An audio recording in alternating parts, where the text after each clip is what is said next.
안녕하세요. 네, 이번 시간에는 저희가 믿음으로 말미암는 의에 대해서 연구해 보고자 합니다. 그 믿음으로 말미암는 의에 대한 기별에서 가장 빼놓을 수 없는 인물이 있는데요. 그 인물이 바로 예언의 신 증언의 기록에도 몇 군데 자주 나왔던 이 와그너 목사입니다. 예언의 신 증언에서는 와그너 장로라고 나왔는데요. 이제 그것은 이제 번역이 부족한 것이고요. 그 엘더를 이제 목사님이라고도 불렀습니다. 그래서 이 와그너 목사는 왜 배도했는가? 이 사진에 나온 이 분인데요. 이것에 대해서 연구하는 시간을 갖겠고요. 그 다음에 이 셋째 천사의 기별의 이 핵심이 무엇인지를 들어가기 전에 이 셋째 천사의 기별의 진심으로 셋째 천사의 기별, 진정한 셋째 천사의 기별이 믿음으로 말미암는 의였는데 이 기별을 전했던 이 와그너 목사가 이 셋째 천사의 기별을 깨달았다면 왜 배도를 했는가에 대해서 그 서론적으로 먼저 첫 시간을 일부를요 이 셋째 천사의 기별을 연구하는 데 있어서 이 서론적으로 역사적인 배경으로 이제 살펴보려고 합니다. 그런 의미에서 이 와그너 목사에 대해서 이 기록을 살펴볼 텐데요. 다시 이제 말씀드리자면 이분은 되게 이름이 1888년 미국에서 있었던 재림 교단 대총회 1888년 대총회에서 굉장히 존스 목사와 함께 굉장히 이제 저명하게 이름이 알려진 분입니다. 그래서 이 분에 대한 기록을 살펴볼 텐데, 오늘 그 기록을 살펴보면서, 오해하시지 말아야 될 한 가지가 있습니다. 그것은 무엇이냐면, 여기서 실명을 거론하면서 이분이 왜 배도했는가에 대해서 따져볼 때, 우리는 이 분에 대해서 개인적인 비난이나 비평을 하려고 그러는 것이 아닙니다. 그 오해를 하지 말았으면 하고요. 그런 오해는 없었으면 합니다. 저는 이 기록을 살펴보는 건 성경 기록에서 마찬가지로 이 다윗 왕 같은 경우도 굉장히 큰 실명으로, 그죠? 실명으로 이름이 알려진 다윗 왕도 굉장히 큰 살인 교사라든지 간음이라든지 굉장히 큰 범죄를 저질렀어요. 그 다음에 이제 다윗은 회개했지요. 그렇다고 해서 우리가 이제 다윗의 이야기를 꺼내면서 다윗에 대한 간음 문제나 살인 교사 문제를 꺼낸다고 해서 다윗을 개인적인 비난을 하려고 하는 것이 아니라 그 역사 그 하나님의 백성의 그 잘못된 그 경험과 그 죄를 우리가 교훈으로 받아서 우리는 그렇게 하면 안 되겠다는 교훈적인 차원에서 연구를 하고 교훈을 얻는 것입니다. 그래서 바울이 말한 것처럼 저에게 당한 일이 우리에게 거울이 되어서 우리에게 교훈을 주기 위함이라고 했습니다. 그래서 마찬가지로 와그너 목사도 목사님도 그분의 개인적인 비판이나 비난을 하려는 것이 아니라는 것을 미리 분명하게 말씀드리고요. 우리는 하나님의 백성의 역사의 기록에서 어느 한 사람을 비난하고자 하는 것이 아니라 그 백성이 경험한 그 경험이 우리에게 교훈이 되고 우리가 이제 셋째 천사의 기별, 믿음으로 말미암는 이 기별을 올바로 깨닫는 과정 속에서 우리가 연구해야 될 주제라고 생각합니다. 그래서 와그너 목사님을 뭐 개인적으로 비난하려고 만든 영상이 아니므로 이 영상을 보시는 분들도 모두 그렇게 생각하시고요. 개인적인 비난은 삼가고요. 우리 모두 다 죄인입니다. 그래서 우리가 셋째 천사의 기별을 연구하는 과정 속에서 불필요하지 필수적으로 우리가 알아야 되는 역사이기 때문에 그 부분을 언급하는 첫 시간을 갖도록 하겠습니다. 그 다음에 2부, 3부까지 진행되면 다음 내용들을 계속 하겠습니다. 그럼 첫 시간을 진행해 보도록 하겠습니다.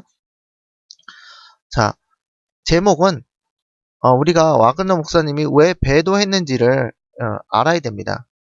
예, 그래서 와그너 목사님이 왜 배도를 했는지를 알아보기 위해서 이 제목을 와그너 목사는 왜 배도했는가, 이것에 관련해서 뭐 책도 나왔지만, 예, 저는 이제 간단하게 제가 아는 한도에서 그 역사적인 배경과 그 상태, 어떤 상태였는가 제 나름대로 깨달은 것을 올리고자 합니다. 그래서 혹시라도 제가 뭐 잘못 아는 게 있다면 나중에 이제 혹시라도 댓글을 달아주셔서 그것을 제가 수정할 수 있도록, 예, 뭐 댓글을 달아주시면 됩니다. 네, 제가 아는 한도에서, 예, 말씀드리는 것입니다. 자, 와그너 목사는 왜 배도했는가? 와그너 목사님을 보면 영어로 E.J. 와그너라고 하는데요. 엘리엇이라는 이제 이름을 가지고 있고요. 와그너는 성입니다. 성. 그 다음에 이제 그 1855년에 태어나셨고요. 그 다음에 1916년에 돌아가셨습니다. 예, 굉장히 그 60살 정도 되는, 61살 정도요. 되게 일찍 돌아가셨죠. 화이트부인이 돌아가신 때가 1915년이라는 것을 감안할 때 화이트부인이 돌아가시자마자 거의 돌아가신 다음 해에 돌아가셨는데요. 자, 이분은 어떤 분이냐면, 와그너는 목사님은 제7일 안식일 예수 재림교회의 목사이셨고요. 그 다음에 또한 의사, 피지션, 목사이자 의사였습니다. 굉장히 이제 달란트가 넘치죠. 그 다음에 그러니까 의사와 목사를 이제 같이 겸해서 했으니까요. 이제 그 다음에 또 뭐가 있냐면, 그 다음에는 후에 교회 신앙 잡지 또는 편집장 또는 교육기관의 교수의 직책을 겸하였던 매우 유능한 하나님의 종이었습니다. 이제 와그너 목사가 매우 유명하게 된 것은 많은 분들이 아시다시피 1888년 미네아폴리스에 있었던 대총회에서 A.T. 존슨 목사와 설교한 내용 중에 믿음으로 말미암는 칭의의 기별을 전하면서부터 많이 저명하게 되었습니다. 이 총회에서, 미네아폴리스 대총회에서 와그너와 존스 목사 두 분은 대총회 기간 중에 다른 여러 목사님들과 갈라디아서에서 언급된 율법과 관련하여 논쟁이 벌어졌는데, 이 논쟁의 여파로 인해 정작 중요한 믿음을 알면 이의 기별 설교까지도 다른 목사님들에 의해서 이 배척을 받게 되었습니다. 대부분의 목사님들이 배척을 했죠. 그런데 이 설교를 들었던 이 선지자 화이트부인이 믿음으로 알면 이의 기별을 전적으로 지지하면서 화이트부인과 다른 지도자 목사님들과의 갈등이 시작됩니다. 네, 갈등이 시작되고요. 그래서 이제 화이트부인은 이 기별을 거절한 지도자들을 모세 당시에 반역을 일으킨 고라와 다단과 아비람에 비유하면서 매우 강하게 책망하였습니다. 그러니까 1888 기별을 거절했던 당시 목사님들을요. 사실 하나님의 보내신 기별을 사단의 정신으로 반대한 것과 같은 사건이었죠. 이후에 여러 해 동안 와이프는 존스와 와그너 목사님을 이제 대동하고 여러 지역을 다니면서 믿음으로 알려면 의의 기별을 전파하게 하였다는 것이죠. 그러나 1901년쯤 교단에서 알파베도라고 알려진 켈로그 박사의 그 살아있는 성전이란 책의 출간이 막 강행됐었죠. 강행되면서 강행되면서 이 다음 페이지로 넘어가겠습니다. 네. 강행되면서 안 넘어가네요. 죄송합니다. 이렇게 넘어갔죠. 강행되면서 예, 큰 바람이 닥쳤습니다. 그래서 불행하게도 여기서 와그너 목사님이 켈로그 박사의 범신론을 받아들이게 되는 이 일이 생겼어요. 예, 그것도 이제 살펴볼 겁니다. 예, 그 다음에 후에 이 범신론의 영향을 받은 그가 대총회에서 이상한 속죄와 성화의 주장을 펼치기 시작했습니다. 예, 약간 문제가 생기기 시작했죠? 그래서 이 켈로그 박사라는 분이 굉장히 유명한 분이었고, 미국에서는 현재도 그 집안에서 내려온 그 사업 중에 하나가 뭐냐면, 시리얼 있죠? 시리얼 먹는 아침에 먹는 그런 시리얼 만드는 회사에 켈로그라고 있습니다. 예.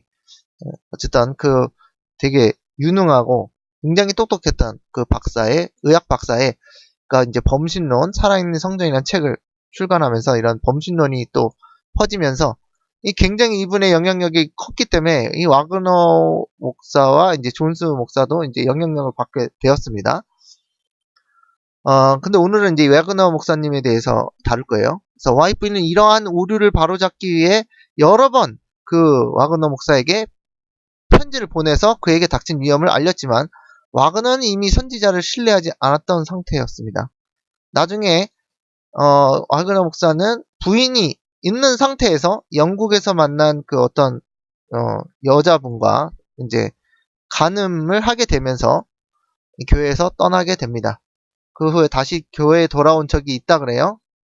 그렇지만 1916년에 그의 자택에서 발견된 마지막 신앙 고백서에는 재림교회의 가장 중요한 진리 중의 하나인 1844년에 성취된 2300주야 해석과 그와 관련된 성소 종결 그리고 조사심판의 진리들을 1891년부터 의심하고 불신해왔다는 내용이 담겨져 있고 그 진리를 거절한 내용이 적혀 있다는 것입니다. 그래서 그 부분을 이제 공부해 보도록 하겠습니다. 간단하게 이제 개요를 설명해 드린 겁니다. 자, 그 다음에 이제 그 기록을 한번 보시면 이제 와그너 목사님이 얼마나 이제 그 하나님의 종으로 쓰임을 받았었는가 초기에 그것을 이제 알려주는 그 기록이 목사와 복음 기별자에게 보내는 증언 91, 92페이지에 나와 있는 내용을 읽어드리겠습니다. 자, 제목이 믿음으로 말미암는 칭의의 기별.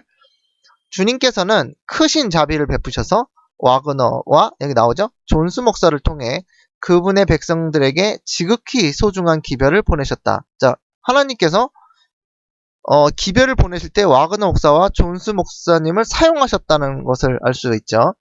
그래서 이 기별은 들리움을 받으신 구주, 온 세상의 죄들을 위한 희생 제물에 관한 소식을 세상을 향해 더욱 분명하게 드러낼 것이다. 이것은 보증물을 믿음으로 말미암는 칭의를 제시하였다. 그것은 백성들에게 그리스도의 의를 받아들이도록 초청했는데 이것은 하나님의 모든 계명에 대한 순종으로 나타난다. 여기서 이 믿음으로 말미암는 의를 뭐라고 했어요? 보증물, 예수님이 십자가에 달리시는 그 보증물,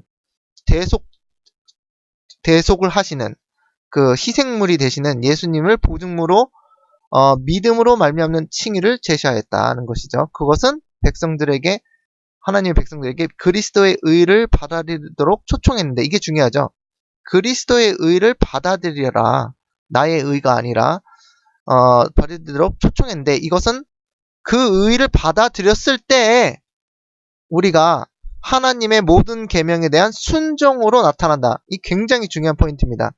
하나님의 모든 계명, 10계명이 이제 포함하고 있는 모든 영역이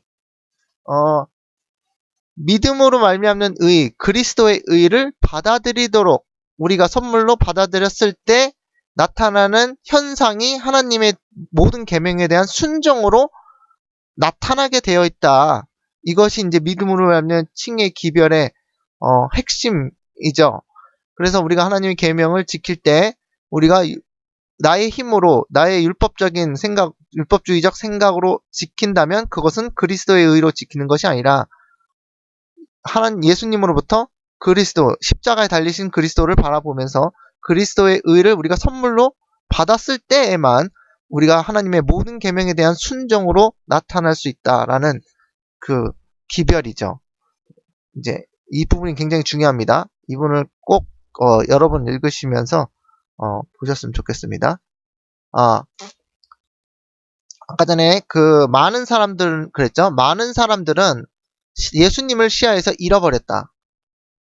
예수님을 안 믿는다고 하는 사람들이 아니라 믿는다고 하는 사람들이요. 그들은 그분의 거룩한 인격, 공로, 인간 가족들에게 행하신 값없이 주시는 사랑을 주목할 필요가 있었다. 모든 권세가 그분께 주어졌으므로 그분은 인간들에게 풍성한 은사를 주시며 나눠주시며 값으로 헤아릴 수 없는 그분 자신의 의를 값으로 헤아릴 수 없는 그분의 의를 속절없는 인간 대리자들에게 나누어 주신다. 이것이야말로 하나님께서 세상에 전파하도록 명하신 기별이다. 이것은 몇째 천사의 기별이요? 네, Third Angel's Message, 셋째 천사의 기별이며 이 기별은 큰 소리로 전파되고 크나큰 성령의 부어지심이 수반될 것이다. 즉, 이 기별을 전파할 때 성령의 부어지심이 있을 것이다. 즉, 마지막 때 부어진다면, 크게 부어진다면 이제 늦은 비 성령의 부어질 것이라는 약 증언을 하고 있었죠. 이제 여기 부분을 굉장히 중요하게 우리가 깨달아야 됩니다. 약간 축소를 하겠습니다. 그래서 이걸 다시 좀 올려야 되겠네요. 네. 자,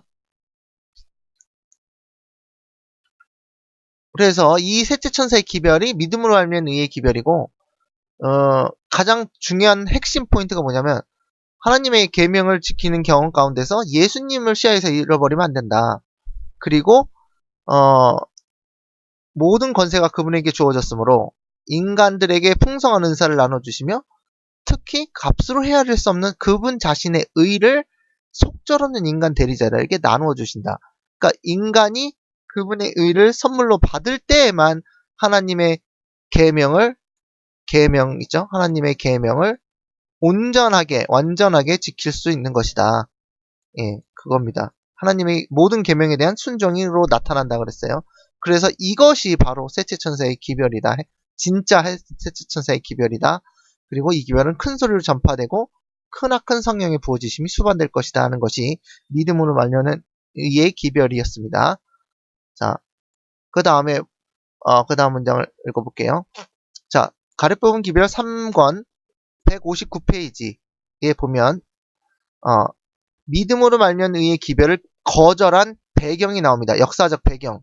그러니까 믿음으로 말면 의의 기별을 예전에 있던 그 거절한 목사님들이 왜 이 중요한 셋째 천사의 기별을 거절했는가? 1888년 미네아폴리스에 있었던 대총의 그 기별을 선지자가 이제 화이프인이 이것이야말로 진짜 셋째 천사의 기별이라고 얘기했을 때 그 기별을 거절했다니까 의아하잖아요. 근데 그 기별을 거절한 배경에 뭐 자료가 많지만 제가 시간이 막 너무 많이 할애할 수 없기 때문에 간단하게 가장 핵심적인 것을 보여드리면 이 대표들이 미네아폴리스에 모이기 전부터 몇 해 동안 이 중요한 신학적 주제에 대한 논쟁이 있었다. 이미 1886년부터 그 와그너 목사와 존스 목사님이 활동을 했었기 때문에요. 그때 전부터 논쟁이 있어 왔습니다. 또한 이미 엘렌 G 화이트의 경고와 책망의 기별들을 받아들이지 않고 저항하는 태도가 어떤 이들의 마음에 형성되고 있었다. 이미 저항하는 정신, 사단의 정신이 일어나고 있었죠. 그것도 이제 목사님들의 사이에서요. 그는 일찍이 일부 지도적 목사들이 그에게 나타나는 이상하고 적대적인 태도를 감지하고 있었다. 어떤 태도요? 적대적인 태도가 있었다는 거죠. 적대적인 태도. 이것도 사단의 정신이죠. 자, 이제 웨그너가 갈라디아서의 율법과 믿음으로 말미암는 구원에 대한 연구로 들어갈 때 논쟁적 정신이 토론에서 어떤 이들을 지배하게 되었다. 사단이 이제 지배했죠. 왜냐하면 사단은 진짜 셋째 천사의 기별을 퍼지면 싫어하니까요. 그래서 어이없고 참 슬프게도 재림교회에 있던 그 많은 수의 목사님들이 그 사단에게 지배되어서 논쟁적 토론의 정신으로 지배되어서 이것을 적대했다는 것, 안타까운 역사죠. 네, 우리가 이제 그분들을 비난하는 것이 아니라 그분들이 했던 잘못된 행동을 통해서 우리가 우리 시대의 그 잘못된 행동을 반복하지 않도록, 되풀이하지 않도록 하는 것이 중요한 것입니다. 이것은 엘렌 G 화이트를 크게 근심시켰다. 비록 갈라디아의 율법에 대해 와그너가 제시한 모든 훌륭한 요점에 와그너 장로라고 하는데 목사님이죠. 영어로 엘더라고 써있는데 엘더는 목사님도 됩니다. 엘더는 장로란 뜻이 있는데 목사라고 번역해야 됩니다. 여기서는 즉각 동의할 준비는 되어 있지 않았으나 그의 마음은 믿음으로 말미암는 의의 원칙과 그리스도를 믿는 믿음을 통하여 얻어지는 의에 대한 그의 명백한 공표에 의해 뜨거워졌다. 1898년 대총회에서 93년이죠. 이제 1888년에서 5년이 지난 때죠. A.T. 존슨은 미네아폴리스에서 제시된 이 진리를 받아들임에 대해 말하면서 다음과 같이 보고하였다. 이제 5년이 지나서 대총회가 또 열렸는데 그때는 매년에 있었죠. 매년마다. 이제 5년의 시간이 지나면서 그때 대총회에서 어떤 말을 했냐면 거기 있었던 어떤 이들은 그것을 받아들였으며 일부는 받아들이고 다 거절한 건 아니죠. 다른 이들은 전적으로 거절하였음을 나는 안다. 여러분들도 같은 사실을 알 것이다. 토론은 간혹 뜨거워졌다. 어떤 이들은 이 새로운 강조가 하나님의 율법에 대한 특히 안식일 진리에 대한 교회의 강력한 입장을 약화시킬 것을 우려하여 믿음으로 말미암는 의의 기별에 대하여 강하게 어떻게 해요? 반발하였다. 성경 연구에서 제시된 이런저런 논점에 대해 총회는 어떤 의결도 하지 않았다. 자, 아직까지도 굉장히 5년이 지난 상태에서도 굉장히 뭐 토론이 뜨겁고 이것을 막 의결하지도 않고 그리고 강력하게 반발한 점이 있었죠. 그러니까는 여기서 이제 중요한 점이 이겁니다. 중요한 점이 뭐냐면 여러분 이걸 그냥 읽고 지나가시면 안 되고 중요한 점이 뭐냐면 요 내용을 읽어보면 1888 기별의 이 믿음으로 말미암는 의 기별에 반대의 입장에 선 지도자들의 거절한 이유가 강력하게 반발했다 그랬죠. 이유가 왜 거절했냐 그걸 아셔야 돼요. 여기 분명히 제가 하는 말이 아니죠. 믿음으로 말미암는 의의 기별을 받을 경우 하나님의 율법 특히 안식일 계명 얘기가 나옵니다. 에 대한 교회의 입장을 약화시킬 것을 우려하였다고 했다. 이게 무슨 말이에요? 그러므로 그들은 율법주의적 신앙관을 가지고 있었음을 알 수 있다. 이건 저의 의견인데, 그러니까 이 믿음으로 하는 의의 기별을 전했을 때 이거를 강력하게 반발하는 핑계가 뭐냐? 그 핑계는 뭐였냐면, 그러면 안식일 계명을 약화시킬 수가 있어 하면서 반발을 했다는 거예요. 이게 좀 이해가 가십니까? 이게 얼마나 황당한 이 사건인지 제가 아까 전에 그 전에 읽었던 내용에 보면 믿음으로 말미암는 의를 예수님을 보증물로 십자가에 들리신 예수님을 바라볼 때 그 예수님에게서 오는 그 하늘의 예수님의 그 의를 받아들일 때 그 사람은 하나님의 모든 계명에 순종으로 나타난다 그랬어요. 순종으로. 그죠? 우리 다시 읽어볼까요? 그거 좀 중요하니까요. 예. 여기에 뭐라고 했어요? 여기 전에 것부터 읽어야 되겠네요. 여기 뭐라고 했어요? 보증물을 믿음으로 말미암는 칭의를 제시하였다. 그것은 백성들에게 그리스도의 의를 받아들이려고 초청했는데 우리의 의가 아니고 바리새인의 의가 아니고 율법주의적인 그 의가 아니고 그리스도의 의를 받아들이도록 초청했는데 그 결과가 무엇이냐면 하나님의 모든 계명, 10계명, 안식일을 포함한 계명이죠. 그것에 대한 순종으로 나타나게 되어 있다 그랬어요. 그러니까 우리는 율법주의적 신앙을 하다 보면 하나님의 계명을 순종을 다 못한다는 얘기예요. 그런데 그리스도의 의를 받아들이도록 초청했는데 그것을 받으면 하나님의 모든 계명, 안식일 계명을 포함해서 더 잘, 온전히, 완전하게 지킬 수 있다라는 것을 얘기했는데 그 사람들이 그걸 사단의 정신을 받아들여서 못 알아들었다는 거죠. 그거를. 그래서 그 거절한 배경에 다시 읽어보면 뭐라고 그랬어요? 여기에 보면 그 다음 페이지를 봐야 되겠네요. 이상한 적대적인 그게 있었다고 그랬죠. 그 다음에 여기서 보면 이 새로운 믿음으로 말미암는 의에 대한 강조가 하나님의 율법에 대한 특히 안식일 진리에 대한 교회의 강력한 입장을 약화시킬 것을 우려해서 거절했다. 강하게 오히려 믿음으로 말미암는 의의 기별을 받아들이면 안식일을 더 잘 지킬 수 있는데 그거에 대한 그 교회의 강력한 입장을 약화시킬 것을 우려하여 강력하게 반발했다는 게 이게 되게 모순적이지 않습니까?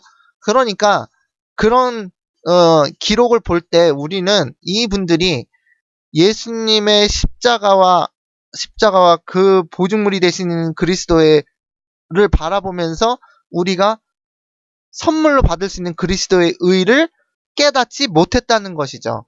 그래서 그분들은 율법주의적 신앙관만을 가지고 있었다는 거죠. 율법주의적 신앙관. 그래서 이것에 대해서 문제가 있었다는 거죠. 오히려 그분들이 안식일 계명을 잘 지키려고 했는지는 모르겠지만 그들이 하나님의 계명을 지켰던 방식은 율법주의적 신앙관이었다는 것을 알 수 있었습니다. 그 다음에 보죠. 이것에 대해서 더 자세히 설명하는 부분을 또 읽어보도록 하겠습니다. 여기서 보면요. 가르페 기별 3권 160페이지, 169, 172페이지를 다 조금씩 넣었습니다. 마귀는 이 개념 전체, 즉 믿음으로 말미암는 의의 개념을 전체를 말살하기 위해서 1년 내내 일하고 있었다. 얼마나 마귀가 그것을 반대하고 있었는지 알 수 있죠. 그리고 그들의 오랜 개념을 거절하는 사람의 개념을 바꾸는 것은 힘든 일이었다. 사단이 강력하게 막고 있었다는 거죠. 그들은 그리스도의 의를 자신의 것으로 하지 않으며 그것을 그들의 생활과 그들의 품성에 이끌어들이지 않고 그들 자신의 의와 자신의 행위를 신뢰하여야만 하며 계속 자신을 바라보아야 한다고 생각한다. 문제점이 나왔죠? 더 자세하게 나왔죠?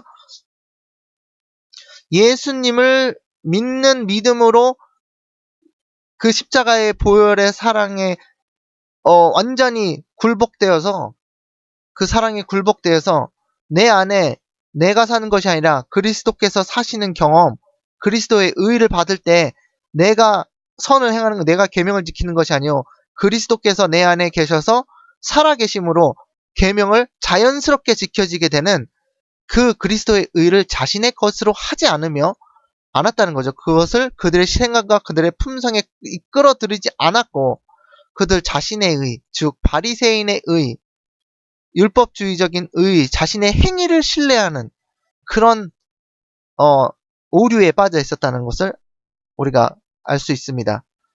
자, 그 다음 보겠습니다. 이제 웨그너 목사에게 장로가 아니라 율법과 연관하여 그리스도의 의와 믿음을 남는 의에 대한 그의 견해를 제시하며 명백하게 말할 수 있는 특권이 허락되었다.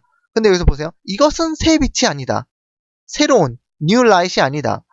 오히려 셋째 천사의 기별에 마땅한 자리를 차지한 옛빛이다. 예. 그 기별의 취지는 무엇인가? 요한은 한 백성을 본다. 그는 말한다. 성도들의 인내가 여기 있나니 저희는 하나님의 계명과 플러스 예수 믿음을 지키는 자니라. 요한계시록 14장 12절. 요한은 그 머리에는 금면류관을 그 손에는 이한낫을 가진 인자를 보기 직전에 이 백성을 본다. 그랬죠? 여기서 중요한 이 두 번째 패러그래프에서 중요한 점은 뭐냐면 그리스도를 의에 대한 믿음으로 말미암는 의에 대한 기별이 셋째 천사의 기별이라고 얘기했고요. 그리고 이것은 새 빛이 아니다. 뉴 라이트이 아니다. 새롭게 깨달은 게 아니다. 이것은 와이프는 뒤에도 보겠지만 와이프는 이거는 내가 1844년 그때 40년 50년 전부터 이것을 내가 말하려고도 한 거다. 얘기했는데 그 사람들은 못 깨달은 사람이 굉장히 많았다는 거죠. 이 개념을요. 이거 보시는 분들의 이 개념을 못 깨달으신 분 계신다면 진짜 연구를 많이 하셔야 됩니다. 이것은 새 빛이 아니다. 오히려 셋째 천사의 기별에 마땅한 자리를 차지한 옛빛이 지금 새롭게 조명된 것 뿐이다. 다시 강조가 된 것 뿐이다. 그런데 이거를 오랜 의견을 바꿀 수 없었다는 거예요. 참 놀랍지 않습니까? 예. 그 다음에 예수 믿음은 간과되고 무관심하고 부주의하게 취급되어 왔다. 이게 굉장히 중요한 부분이다.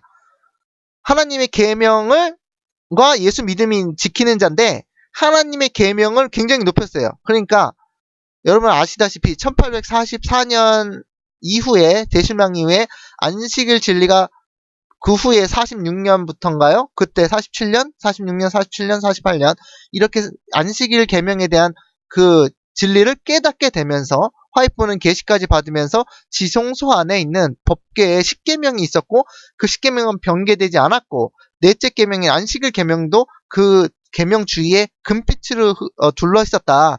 그 계명이 특히 되게 중요하게 나타났다.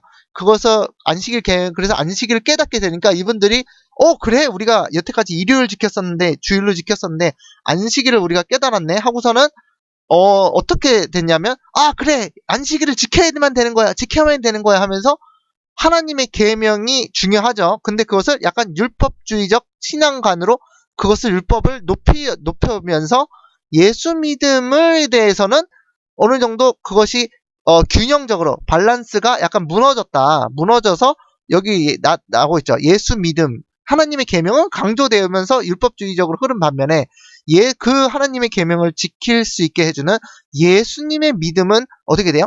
간과되고 오버룩되고 무관심하고 부주의하게 취급되어 왔다라는 것입니다.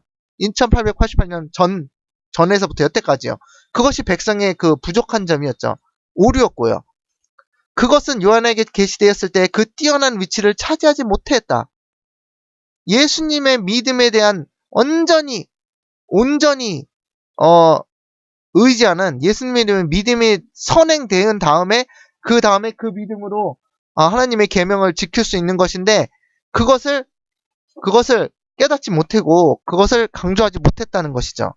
죄인의 유일한 희망으로서의 예수를 믿는 믿음은 행해진 설교에서 뿐만 아니라 셋째 천사의 기별을 믿는다고 주장하는 매우 많은 사람들의 종교적 경험에서도 널리 어떻게 돼요?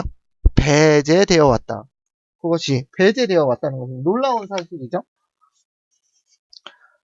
죄인의 유일한 희망으로서의 예수를 믿는 믿음은 행해진 설교에서도 셋째 천사의 기별을 믿는다고 뭐하는 사람이요?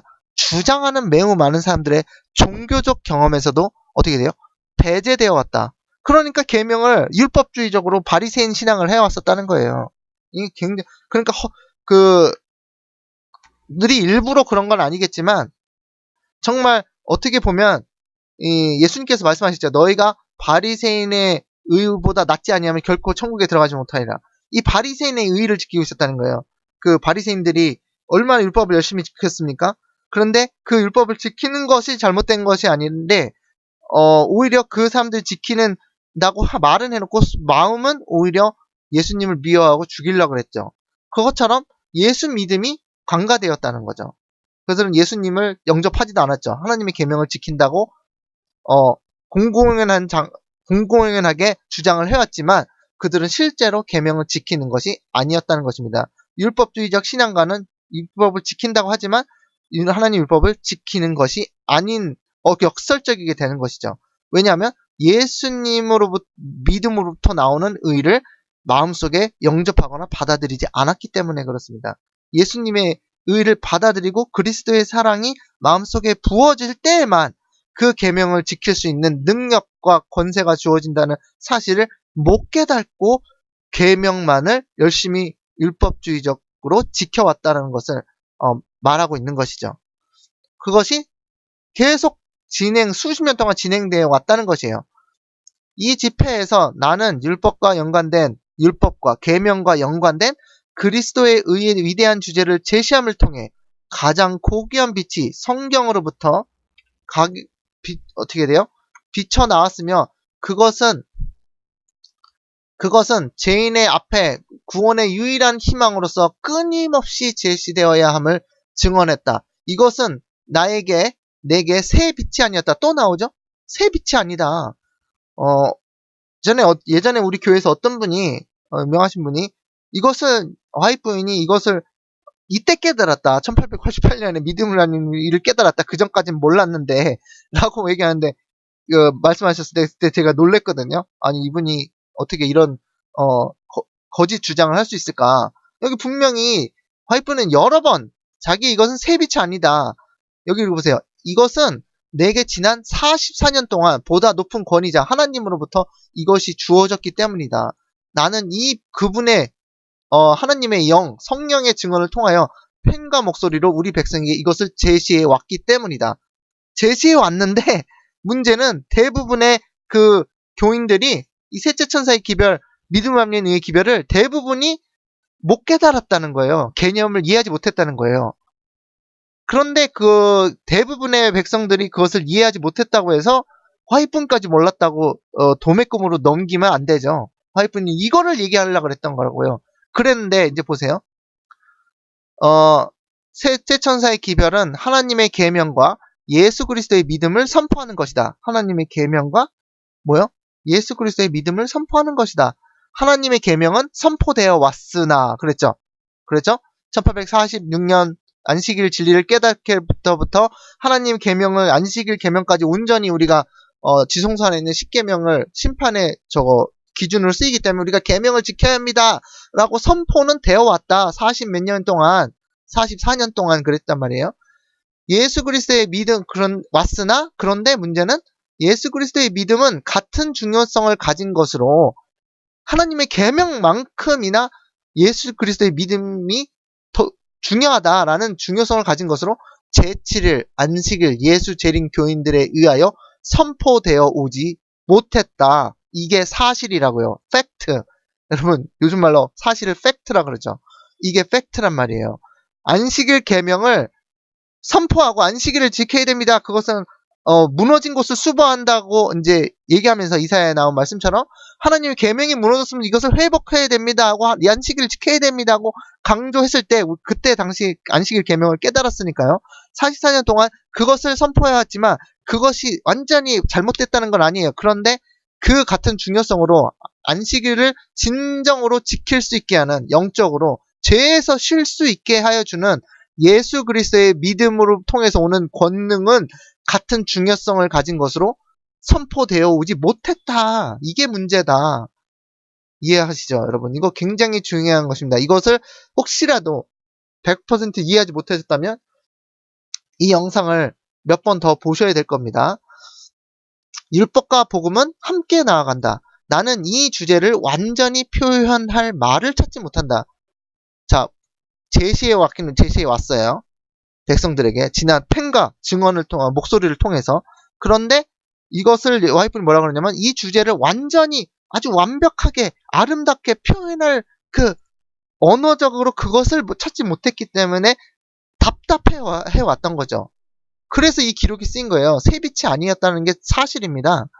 팩트예요. 와이프는 알고 있었다는 거예요. 제임스 그 남편과 같이 다른 몇 분 더 있었겠죠.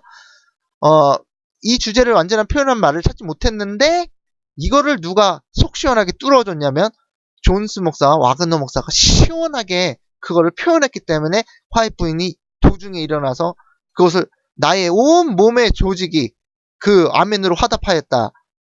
내가 말하고 싶었던 게 바로 이거야! 라고 이제 주장을 했던 것입니다. 그런데 이거를 이해 못하는 사람들이 사단의 정신으로 강력하게 반발했다는데 그 이유가 뭐예요? 이런 걸 주장하다 보면 안식일 계명에 대한 그 의무를 약화시킬 수가 있어.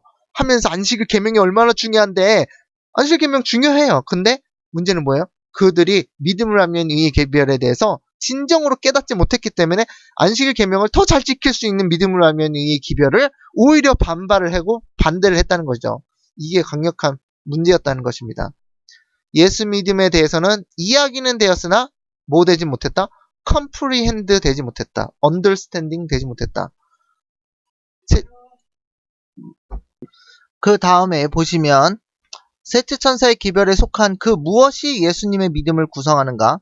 예수는 우리의 죄를 용서하는 구주가 되기 위하여 우리의 죄를 지는 자가 되었다. 그는 우리가 받아야 할 취급을 받았다.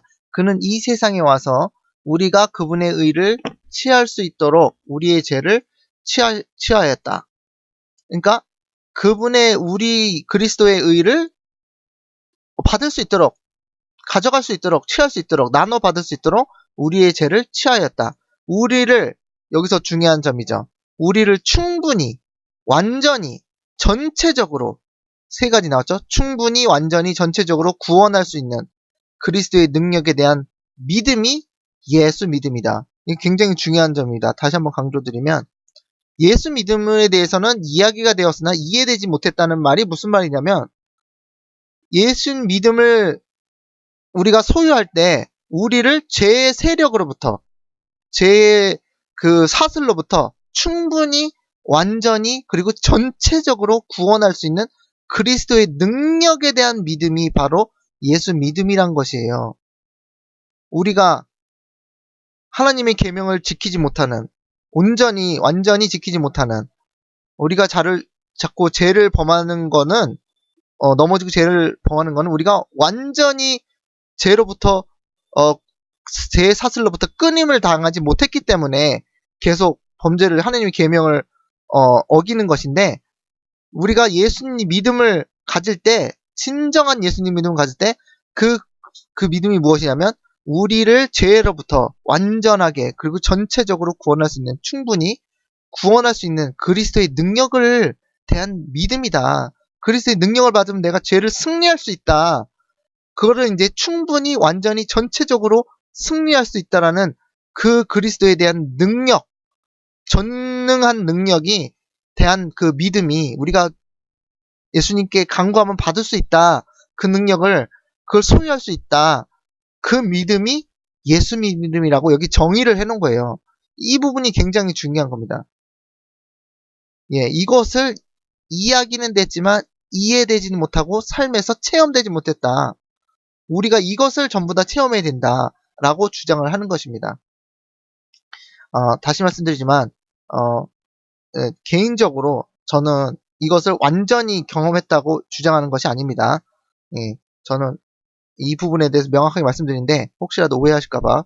예, 그러나 예수 믿음에 대해서는 뭐라 그러냐면, 충분히 완전히 전체적으로 구원할 수 있는 그리스도의 능력에 대한 믿음이 바로 예수입니다. 예수 믿음이다. 이것을 외우셔야 돼요. 우리를 죄에서 충분히 완전히 전체적으로 구원할 수 있는 그리스도의 능력을 붙잡아라. 보좌를 붙들어라. 이것이 예수 믿음이다. 라는 것입니다. 예. 그 다음에 이제 와그너가 이제 어떻게 된, 와그너 목사님이 이제 그 다음에 이제 이런 기별이 믿음 없는 의의 기별인데, 이것을 하나님께서 와그너 목사와 이제 존스 목사를 통해서 뭐 했다고요? 기별을 전하게 하셨다고요. 그러니까 이 와그너 목사님이 얼마나 대단한 목사님입니까? 그 생각해 보세요, 한번. 얼마나 대단한 그 기별을 받으신 건가. 여러분의 만약 이름이, 여러분이 그 하나님으로부터 기별을 받아서 전했는데 그것이 여러분의 이름이 예언의 신 증언의 기록에 기록되어서 나올 정도면 얼마나 대단한 겁니까? 그죠? 그런데 이 기별을 전했던 와그너 목사에게 엄청난 사단의 공격이 시작됩니다. 알겠죠? 그래서 범신론의 영향을 받은, 범신론 있죠?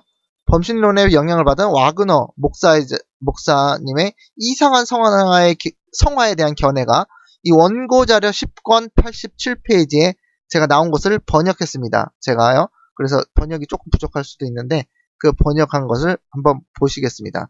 그래서 이런 놀라운 기별을 받으신 분이 사단의 공격으로 인해서 어떤 일이 벌어졌는가를 보시는 거예요. 이제 와이프인이 쓴 겁니다. 원고. 나에게, 와이프인에게 또 한 가지 문제가 생겼는데 그것을 반드시 당신에게 전해야 합니다. 이 기별을 전하는 사람이 이상한 주장을 했을 때 와이프는 굉장히 고민을 했던 거죠. 나는 종종 아주 너무 극단적인 성화에 대한 견해들에 대해 경고를 받았습니다. 그것들은 우리가 전반적으로 깨어있지 않는 한 늪으로 빠지게 할 경험들로 인도하고 있습니다. 이게 잘못된 성화에 대한 그 견해죠. 성화에 대한 극단적인 견해들이 그들의 형제들을 비판하고 정죄하게 되는데 그것들을 두려워하고 차단해야 합니다. 그것에 대해서 뭐 하라고요? 이것을 따라가지 말라는 거죠. 그러면 극단적인 견해들을 누가 얘기했다는 거예요?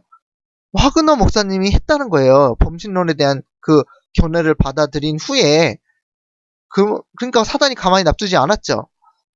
자, 1901년 대총회에서 주님께서 나에게 이 프레스콧 형제와 와그너 형제가 가진 감성들에 대해 경고를 해주셨습니다. 경고가 있었다는 거죠. 하나님께서. 자, 프레스콧이라고 이제 이 배틀크릭 대학에서 이 가르치신 분이 있어요. 프레스콧이라는 목사님이 계십니다. 형제가 이제 다 형제라 그러지만 다 목사님입니다. 와그너 목사님도 형제 목사님이죠. 그래서 이 두 사람한테 거짓 오류가 침투했다. 이러한 감성들은 음식에 뿌려진 이 누룩과 같습니다. 많은 사람들이 그것을 받아들입니다. 막 퍼지니까요. 성화의 위대한 경험에 이르게 할 몇 가지 견해들이 사탄의 기만이라는 열차의 알파가 되었습니다. 알파 배도 생각나죠? 예. 와그너 형제가 대총회에서 자주 너무 과도하게 표현한 것들에 대해 나는 그것들의 영향력을 대항하라고 이끌림을 받았습니다. 도대체 뭐라고 주장을 했길래 이러는 것일까요? 여기에 대해서 화이트 유산위원회가 1901년 대총회에서 발표한 와그너의 견해에서 그 설명해 줍니다. 그는 재림교회와 조화를 이루지 않는 몇 가지 개념들을 지지했습니다. 그것들은 첫 번째, 모든 그리스도인들이 예수의 증거 또는 대언의 영을 받을 수 있다는 주장과 그 주장을 했다는 거죠. 두 번째, 성화는 거룩한 삶을 살 수 있게 하는 동시에 육체적인 치유도 포함한다라는 주장. 꼭 그런 것만은 아니죠. 예. 병들는 사람이 성화에서 거룩한 삶을 한다 그래서 꼭 반드시 나아야 된다는 법은 없죠. 그것은 하나님의 결정에 따른 거니까요. 하나님의 아버지의 권한에 주신 거죠. 미리 하나님께서 이 정도면 됐다. 너는 이제 일찍 잠들어라 하실 수도 있기 때문에 꼭 암 걸린 사람이나 어떤 질병에 걸린 사람이 성화의 과정을 하면서 육체가 반드시 나아야 되는 것은 아니죠. 괜히 그러다가 너 병 안 났어? 그러면 성화가 안 됐네. 라고 얘기할 수도 있는 그런 오류가 있을 수 있죠. 근데 여기서 제가 살펴보는 건 세 번째 주장이 가장 위험했다는 거예요. 하나님의 생명은 공기 또는 다른 자연적인 매개체를 통해 우리에게 온다는 견해들이다. 이게 이제 한 문장으로 정리했는데, 어떤 주장까지 하면 제가 그 대총의 그 문서를 조금 읽어보니까, 모세가 예전에 그 홍해를 가를 때 바람이 불었던 것처럼 그 바람이 그 백성들을 생명을 주었다. 이러한 이 범신론과 매우 비슷하지 않습니까? 이러한 주장이 있었어요. 그래서 하나님의 생명은 공기를 통해서도 공기를 마시면서 우리가 하나님의 생명이 들어온다. 사실 우리가 공기 없으면 죽어요. 그건 육체적인 생명은 살 수 없어요. 그거는 맞는데 여기서 말하는 건 영적인 생명까지 그런 걸 포함시킨 것 같아요. 그래서 이런 범신론, 모든 자연의 그런 것들이 생명이 있고 그것을 우리에게 먹을 때 우리에게 생명이 된다. 거의 카톨릭 그 체제의 그런 무슨 그 카톨릭에서 나눠준 떡을 먹을 때 그것이 우리 몸에 들어가서 예수님의 육체가 된다는 그런 화채설 그런 거 거의 일반 아주 비슷한 이유죠. 이 엄청난 이 오류를 대총회에서 전했으니 화이트분이 뭐예요? 문제가 있고 이걸 지금 반드시 전해야 되고 이것을 경고해야 된다고 얘기했던 것이죠. 그래서 편지도 많이 썼습니다. 근데 그 편지를 다 다룰 시간은 없고요. 자, 영어를 이제 제가 한 부분은 이제 인용한 겁니다. 영어 이건 읽지 않겠습니다. 그 부분이 지금 제가 원문을 제가 다 따온 거예요. 그래서 위의 증언에서 확인할 수 있는 것 같이 와가노 목사님은 1901년에 켈로그의 범신론의 영향을 받은 주장을 하게 됩니다. 즉 하나님의 생명이 공기나 다른 자연적인 매개체로 바람 그죠? 전달될 수 있다는 주장이었다. 이것이 켈로그 박사가 주장한 범신론에 나타났던 사상이었다. 이와 같이 하나님의 믿음으로 말미암는 이의 기별을 받아 전한 하나님의 너무나 명백한 종이 사단의 공격으로 말미암아 성화에 대한 이상한 견해로 어떻게 되고 있었어요? 변질되어 가고 있었다. 예, 제가 발견한 그 자료의 근거에서 말씀드리는 겁니다. 제가 자료가 없는 상태라면 이런 주장을 제가 할 수 없겠죠. 예, 저는 이제 제 의견이 아니라 이 원고에 나온 자료의 근거에서 이러한 말씀을 드리는 거니까 오해 없으시기 바랍니다. 그 다음에 또 어떤 일이 또 생겼냐면 이 와그너 목사님에게 엄청나게 계속 사단이 공격하면서 이 와그너 목사님을 이제 파멸로 몰아가는 그 사건이 뭐였냐면 이 간음 문제가 터졌습니다. 간음 문제. 이 간음 문제라는 건 뭐냐면 이분이 이제 부인이 있어요. 이미 부인이 있는데 이 와그너 목사님이 여기서 읽어보면 와그너가 영국에 있던 중에 미스 에디스 아담스와 친해지게 되었다 그랬죠. 이분하고 이제 저거된 건데 외도를 한 건데 와그너 목사님이 이 1900 몇 년인지 정확하게 모르겠는데 그 영국에 가게 되었어요. 그래서 그때 당시에 이제 와이프는 호주로 가게 되었고요. 호주. 태평양을 건너 한국을 지나 그 호주 엄청나게 멀리 배 타고 한 달 이상 걸리는 그 배로 가서 호주로 거의 이제 귀향을 보냄을 당했죠. 와이프인이 자신의 기록에서 내가 하나님이 가지 말라고 가라고 허락하지 않은 곳을 간 곳이 호주라 그랬거든요. 그러니까 이제 대총회에서 그 이상한 사단의 앞잡이 같은 분들이 지도자들이 와이프는 이제 그 호주로 귀양 보냈다고 대충 이렇게 알려져 있죠. 그랬고 이제 이 와그너는 어디로 가게 됐어요? 영국으로 가게 되었죠. 그래서 영국에서 미스 에디스 아담스라는 그 여성과 친해지게 되고 그 얼마 후에 그는 영국에서 돌아왔고 그 여자분도 배틀크릭에 있는 위생병원의 환자로 오게 되었습니다. 그녀의 회복이 매우 빨랐으며 와그너는 곧 그녀를 자 이제 와그너가 영국에서 미국으로 왔을 때 그 여자분도 환자로 오게 되죠. 자 뭔가 좀 이상한 일이 일어나기 시작했죠. 그래서 배틀크릭 위생병원에 또 병이 나으니까 간호사로 고용을 해요. 또 그리고 나서 얼마 후에 와그너가 그녀를 리비엔 헤럴드라는 그 신앙 그 주간 잡지라고 할까요? 뭐 그런 신앙지에 리비엔 헤럴드의 편집장이었었는데 편집 직원으로 임명을 합니다. 그 여자를요 간호사에서. 그러니까 이제 자기가 가는 곳마다 편집 일을 하고 있는 곳으로 자기가 가까운 곳으로 병원에 있을 때는 병원으로 간호사로 채용하고 편집장으로 했을 때는 또 편집 직원으로 채용하고 간호사로 일해도 되는데 그러니까 이거 자기가 있는 곳으로 자꾸 끌어들인 거죠. 그래서 이제 그 일이 터져요. 이제 1905년에 와그너 본 부인이 그녀의 남편 와그너 목사에 대한 간음에 대한 이혼을 합니다. 그 다음에 와그너와 미스 애덤스는 그 이혼을 하게 되고 바로 다음 해에 그 간음한 증거로 뭐예요? 결혼을 하게 됩니다. 이것으로 인해 그는 교회 명록에서 제외된다. 제가 이 기록을 이제 가져왔는데요. 그러니까 이것은 이제 대체적으로 알려진 사실을 이제 요약한 원문 이제 가져온 겁니다. 그러니까 외연의 신에 있는 내용은 아닙니다. 그것을 명백하게 밝혀드리고요. 그 사건을 요약한 글을 제가 읽고 말씀드린 겁니다. 그래서 이걸 번역한 거죠. 그러니까 이러한 문제까지 터지고 이제 사단의 공격이 굉장히 심해집니다. 뭔지 아시겠죠? 이거는 이제 개인적인 누구를 자꾸 비난하려는 의도가 없으니까 이거를 우리가 이제 우리가 이런 거를 막 들추면서 우리가 할 필요는 없어요. 근데 이거는 이것을 통해서 우리가 깨달아야 되는 교훈이 뭐냐면 하나님의 기별, 셋째 천사의 기별, 믿음으로 말미암는 의의 기별을 하나님의 종으로 인정받고도 전했던 사람도 셋째 천사의 기별을 깨달았다고 그리고 전했다고 하는 사람도 이렇게 될 수 있다.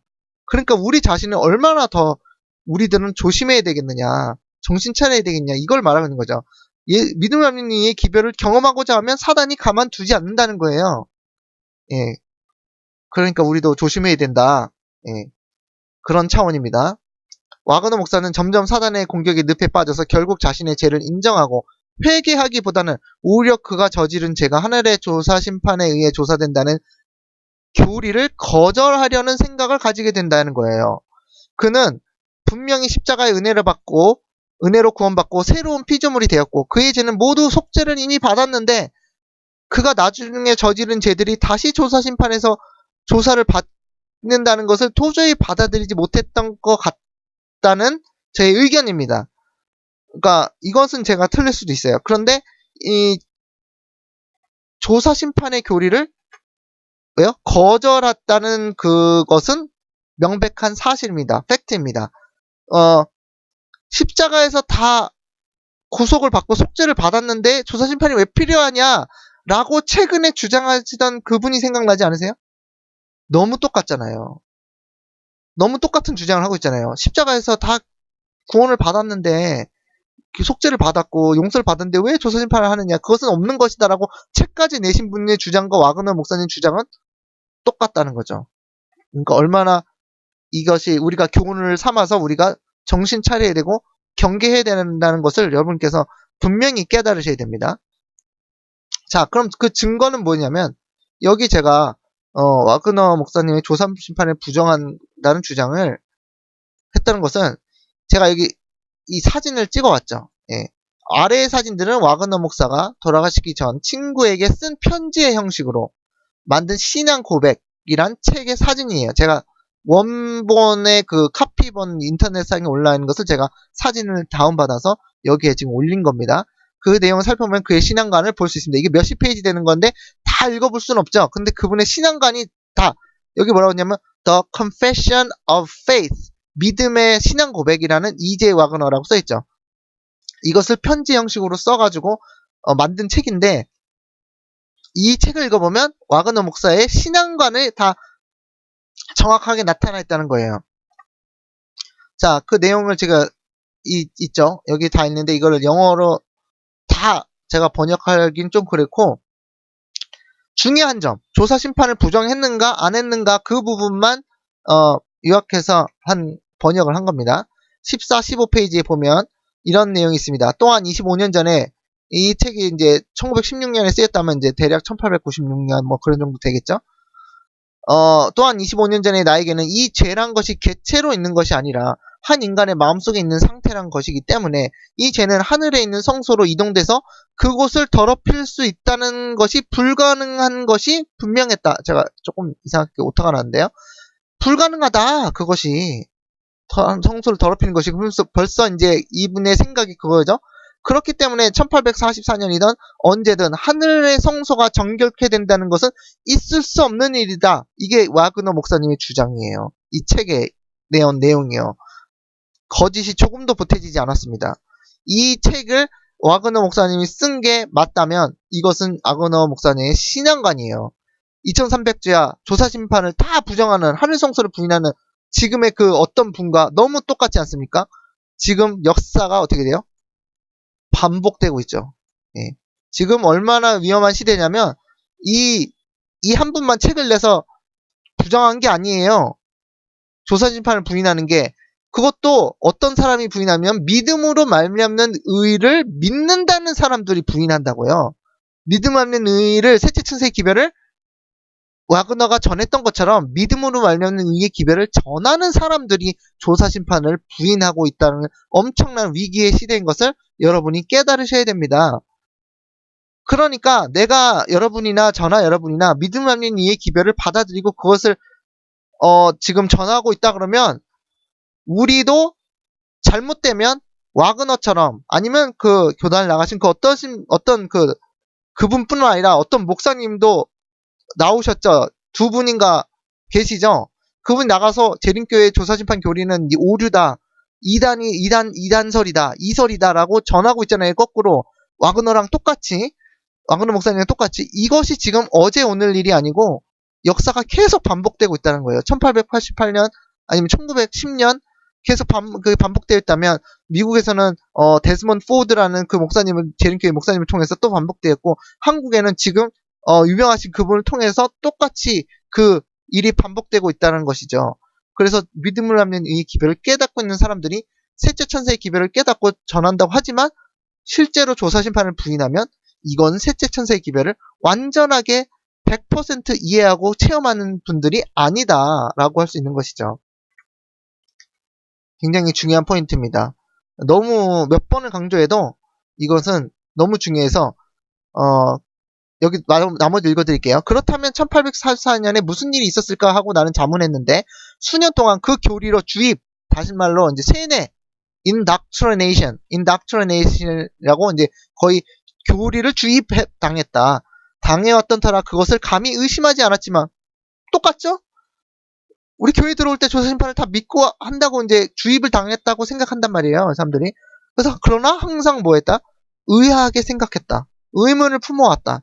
그러다가 어느 날 갑자기 한 빛이 나에게 떠올랐는데 그것은 2300주야의 기간은 기초도 없는 것이었고, 그랬기 때문에 나는 당연히 그 교리를 어떻게 했다? 버렸다. 조사심판 교리를 버려버리고 말았다. 얼마나 놀라운 사실입니까? 놀라운 거죠. 근데 그 한 빛이 절대 하나님에게서 오는 빛이 아니었다. 이 사람은 하나님께서 주신 빛이라고 생각했겠지만 이것은 우리 재림교회 조사심판의 교리가 진리가 확실한데 이것은 사단이 준 빛이다 라고 볼 수 있는 것이죠. 자, 계속해서 20페이지 보시면, 그 책 20페이지 보시면, 제7일 안식을 위해서 재림교회는 조사심판과 성소에 대한 관한 가르침, 즉 예수님께서 재림하시기 전에 조사심판을 통해 죄를 도말하신다는 주장은, 재림교회가 하는 주장은 십자가, 이거 가로는 제가 하는 거예요. 십자가, 당연히 십자가죠. 완전한 속죄의 부정과 다름이 없다. 제가 이거 집어넣은 겁니다. 십자가의 완전한 속죄의 부정과 다를 바가 없다. 그 조사심판의 교리가 그리스도의 피의 속죄를 무력화시키는 것이 다 무력화시키는 것이 아니라 할지라도 최소한 십자가의 그 속죄를 매우 축소시키는 것이다라고 이렇게 담대하게 조사심판과 재도말에 대해서 그 진리를 완전히 거절한 다음에 돌아가셨단 말이에요. 그러니까 재림교회를 완전히 떠나고 배도한 것이 맞습니까? 틀립니까? 맞는 거죠. 기록상으로 보면 그렇다는 거예요. 저는 저의 의견보다는 기록상의 그 내용을 읽고 타당하게 말씀드린 거예요. 그래서 결론이 뭐냐면 우리가 이거에 대해서 깨달을 게 뭐가 있냐면 와그너 목사님은 셋째 천사의 기별의 중심이 되는 믿음으로 말미암은 이의 기별을 전파하도록 보내심을 받는 하나님의 종이었는데 그렇게 됐다는 거죠. 우리는 공공연하게 선지자에 의해서 공인받은 그런 종이라고 불리울 수도 없는 수준이니까 우리는 얼마나 더 위험할 수 있겠습니까? 그러니까 우리는 정신을 더 바짝 차려야 된다는 것이죠. 그런데 그는 왜 배도하게 되었는가? 왜냐하면 그는 하늘 성소의 정결과 조사심판의 진리 속에 숨겨진 셋째 천사의 기별의 핵심 중의 핵심을 믿음으로 말하는 의와 연결시키지 못했기 때문이다. 이건 제 의견이에요. 다시 말씀드립니다. 이건 제 의견인데 이건 기록상으로 나온 것이 아니라 제가 이제 결론을 내린 거예요. 그러니까 구별해 주시기 바랍니다. 제가 틀릴 수도 있겠죠?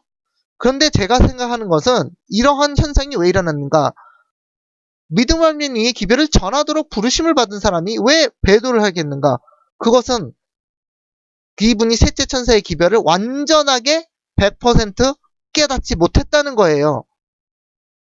중요한 핵심을 전하긴 했는데 그것이 하늘의 성소의 정결과 조사심판, 그 조사심판에 일어난 이후에 오는 재도말 이런 것들도 전부 다 셋째 천사의 기별에 속하는 것인데 셋째 천사의 기별의 궁극이었는데 궁극, 절정, 클라이맥스인 셋째 천사의 기별의 재도말과 핵심 중에 핵심인 궁극을 깨닫지 못했다. 그렇기 때문에 이것을 거절한 것이다. 그러면 우리는 어떻게 해야 되겠습니까? 다시 말하면 다니엘서에 나타난 하늘 성소의 정결이 구체적으로 무엇을 의미하는지 몰랐던 것이다. 그래서 그는 그것을 거절하였던 것이다. 그는 셋째 천사의 기별 속에 있는 짐승의 표 환난이 셋째 천사의 기별을 보면 짐승의 표 환난이 있죠? 왜 존재해야 하는지 그리고 그 환난 속에서 그 풀물불 환난 속에서 모든 죄를 불태우시는 하나님의 기이함 섭리를 이해하지 못했다는 것입니다. 또한 지성소에 들어가서 겪는 그리스도인의 경험이 어떤 것인지 구체적으로 성경에서 발견하지 못했기 때문이라고 볼 수 있는 것입니다. 그런 의미로 볼 때 그가 전한 믿음으로 말미암은 이의 기별은 완성된 100%는 아니다는 거죠. 셋째 천사의 기별이 아니었다. 왜냐하면 100%였다면 그렇게 거절할 리가 없거든요. 그러니까 100% 완전히 이해하지 못했기 때문에 완전한 셋째 천사의 기별은 오늘날 말세에 와서야, 즉 산자의 재림전 심판이 진행되는 때에 와서야 진정으로 완전한 진리의 기별로서 완전하게 100% 성취되는 것이다. 그래서 앞으로 어떻게 될 건가? 앞으로도요, 이 계속 죄와 싸우는 중에 와그너 목사처럼 어떤 부류가 나올 수 있냐면 계속적으로 나오고 있죠. 지금 현실이잖아요. 지금 목사님 한두 분이 배도하고 나가시잖아요. 그럴 때 제 가장 나가면서 하신 말은 뭐예요? 조사심판을 부인하고 나간단 말이죠. 그러면 셋째 천사의 기별을 완전히 깨닫지 못했던 거죠. 그렇다면 앞으로도 계속 와그너와 이런 그 목사님들이 앞으로도 계속 나올 수밖에 없는 구조예요. 지금 우리가 셋째 천사의 기별을 100% 이해하지 못한다면 계속 이런 분들은 줄줄이 알사탕처럼 앞으로도 재림교단에서 계속 나올 것이다.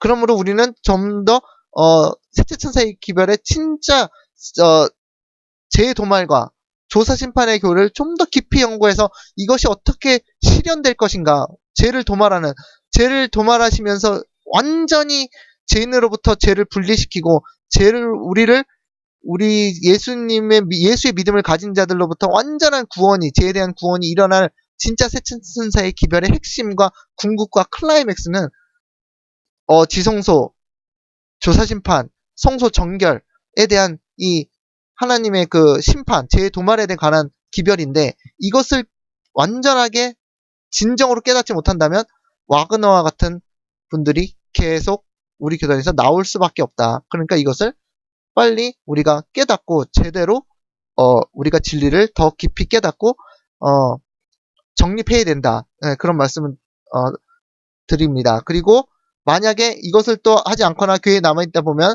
또 어떤 분들이 극단이 나올 수 있냐면 나는 더 이상 도마를 받지 않았는데도 짐승의표 환란에서 풀무불에 들어가서 모든 죄가 태워지지 않았는데도 나는 더 이상 죄가 없다. 예. 이제 이거는 이제 조사심판 부정으로 나는 A1의 경우죠. 제2의 경우는 어떤 일이 일어나요? 극단 중에 또 사단의 기만에 대해서 나는 더 이상 뭐가 없다? 죄가 없다. 나는 더 이상 죄를 뭐 하지 않는다? 짓지 않는다. 사단의 기만에 빠져서요. 다시 말씀드리는 거는 재도말의 경험, 풀무불 환난, 짐승의 표 환란 가운데 풀무불에 들어가면서 죄를 태우시는 그 하나님의 그 놀라우신 역사, 재도말의 그 조사심판의 그 기별, 복음이 체험하지 못하는데도, 아직 체험이 안 됐는데도 불구하고 나는 더 이상 죄가 없다. 나는 더 이상 죄를 짓지 않는다라고 주장하는 사단의 기만에 빠진 또 다른 부류가 나타날 것이다. 저의 이제 예상입니다. 첫 번째 예상은 뭐냐면 와그너가 배도한 것처럼 주장하는 사람들이 재림교로부터 계속 주장하면서 나올 것이다. 앞으로도 계속 나올 것이고 이 셋째 천사의 기별을 제대로 깨닫지 못했다면 완전하게, 그러니까 어느 정도는 깨달았어요. 근데 완전히 100% 조사심판과 성소 정결에 대한 기별을 완전히 깨닫지 못한 분은 와그너처럼 되거나 와그너 목사처럼 되거나 또는 두 번째 케이스 극단이 나는 더 이상 죄가 없다. 나는 더 이상 죄를 짓지 않는다라고 사단의 기만에 빠진 이 두 가지의 극단 형태로 앞으로도 나올 것입니다. 그래서 우리는 이런 첫 번째나 두 번째 케이스에 들어가면 안 되고 오직 진짜 셋째 천사의 기별, 핵심과 궁극을 깨달아서 풀무불 환란 속에서 모든 죄를 태우시는 그리스도의 경험을 하게 되는 그것을 진정한 진리를 깨닫게 돼서 그것을 진정으로 그리스도인 신앙에서 체험할 수 있는 이런 양쪽 극단에 빠지지 않는 그런 저와 여러분이 되시길 바라면서 이 첫 번째 이 와그너는 왜 배도했는가, 셋째 천사의 기별의 궁극 핵심인 성소 정결이 왜 부인되었는가, 부정되었는가, 거절되었는가, 그것을 알아보는 시간을 가졌습니다. 다음 시간에 계속해서 이 와그너 목사님의 얘기는 아니지만 계속해서 셋째 천사의 기별의 궁극과 핵심 중의 핵심이 무엇인가, 조사 심판이 무엇인가에 대해서 더 자세히 알아보는 시간을 갖도록 하겠습니다. 감사합니다.